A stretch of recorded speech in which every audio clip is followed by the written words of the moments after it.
আসসালামু আলাইকুম সম্মানিত দর্শক। বিদেশি জাতের কালো আঙ্গুর, এই যে সবুজ রং এভাবে পাকতে শুরু করেছে, কালার আসতে শুরু করেছে। এটা বিদেশি কালো জাতের আঙ্গুর। এটা হচ্ছে 12 মাসি জাত। এই যে কালার আসছে, এই যে আর কিছুদিনের মধ্যে ইনশাল্লাহ হারভেস্ট শুরু হবে। আপনারা যারা চারা নিতে ইচ্ছুক এই বাগানে আসবেন, এসে এই বাগানের আঙ্গুর খাবেন এবং এই চারা নিয়ে যাবেন। আশা করি আপনারা ঠকবেন না। প্রকৃত বাইকুনো জাতের আঙ্গুর। এটা হচ্ছে 12 মাসি জাত। 4-5 মাস বয়সে ফলন আসছে।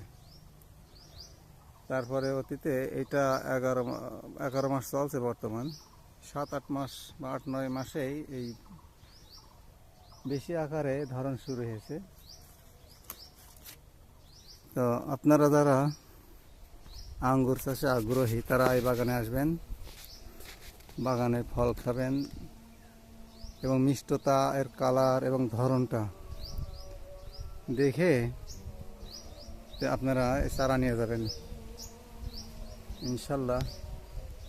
অল্প কিছু চারা আছে, আমিও লাগাবো আর একটু, তারপরেও বাদ বাকি যা থাকে আপনাদেরকে দেওয়া যাবে। নিজ হাতে এসে আঙ্গুর খাবেন, দেখবেন, টেস্ট করবেন, তারপরে চারা নেবেন ইনশাল্লাহ। চারা নেওয়ার জন্য যোগাযোগ করবেন। পরবর্তীতে আমাদের ঠিকানা সহকারে, ছবি সহকারে যখন পাকবে তখন আপনাদেরকে বিস্তারিত আমরা এগুলো জানাবো ইনশাল্লাহ। আজকের মতো এখানে রাখছি, পরবর্তী আপডেট আপনাদেরকে ইনশাল্লাহ জানিয়ে দেওয়া হবে।